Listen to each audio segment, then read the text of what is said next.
What do you guys do here? So primarily cultivate. Now that we have manufacturing going, and once we get our oil manufactured at a good pace, we'll be using our own internal oil, but our main products are infused joints and vape carts.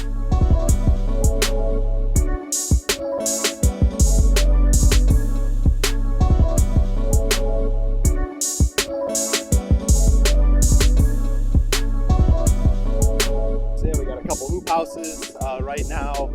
Some of them are mostly storage, and then a couple of them are moms. We'll peek in here and you'll see we got the moms going and stuff right now. We're getting our cloning set up so we can get everything out in the field, clones, things like that, kind of just gearing up for the spring season. We don't really do a lot of indoor growing. You know, hoop houses aren't really the most conducive to an indoor controlled environment. I mean, they can keep it semi-controlled, but about another 25,000 clones to take. Fresh frozen. Yeah, so it's a small clone room that we repurposed the freezer for.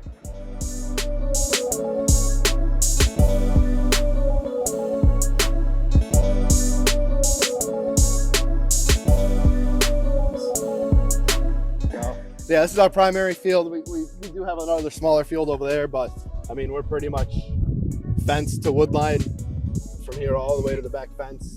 I think we put down like 35,000, I think, last year. And then I think we're going to be picking up some more property this year, so maybe another 30 to 50,000 plants this year on top of the 30 we did last year.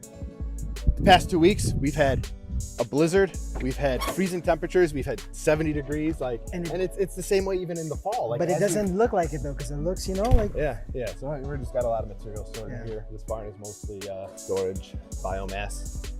It's from last season? Yeah, this most recent harvest. And you still have to solve and extract all of this? All of this. We should be able to get through it before the next harvest without too many issues. 150,000 pounds, 175,000 pounds dry this year. Yeah, it's quite a bit. Wow. Yeah, the nice thing about outdoors is you don't really got to worry about trimming them down or taming them at all. You just kind of let them go. And what is your process? So when you guys harvest, what do you do with all of this?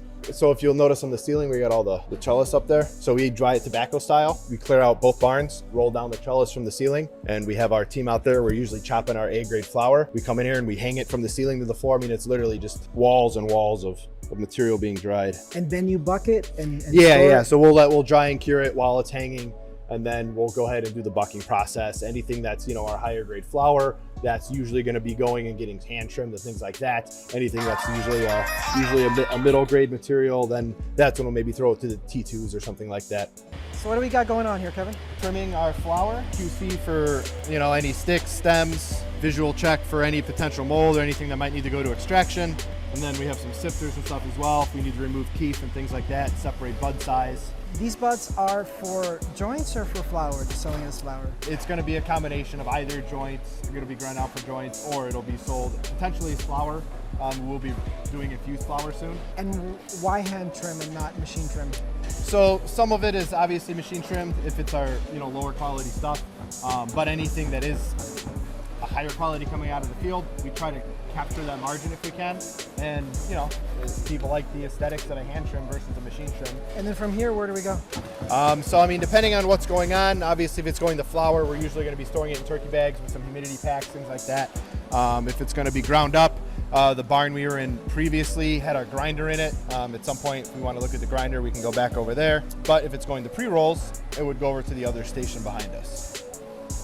Let's go to pre-rolls. All right. Just rows and rows. And then, yeah, in here is mostly just storage and then trimming and pre-roll manufacturing. Yeah, so it's like a double-use room depending on what's going on. Yeah, pretty much. Usually once we get close to harvest, we've pretty much sold out of everything for the entire year, so we can put everything in here into storage, and then we can go ahead and start drying. After the flour has been ground and infused, obviously the infusion part is not in this part of the building, but as you can see, they got the ground material that has been infused already over here. So yeah, and you know, easy to scale up as well, and it's going to allow us to pivot into infused flour as well. So basically, we got the cones. We fill the cones manually for now, and the entire process is essentially a semi-automated process, which we can see once it's filled. We can look over here to the right and see the next step of that process, where the material is sprinkled onto the machines, and we just run the rocket box until they're filled.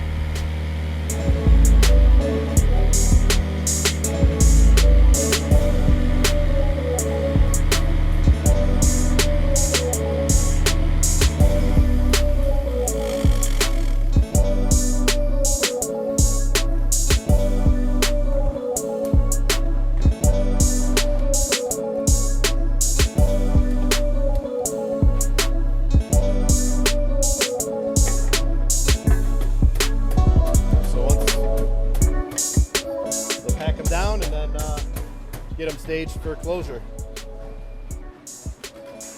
QC check the weights every now and then, and usually we're within 0.05 grams plus or minus on average. Then we use the atomic closer. We close them down, and that's all she wrote.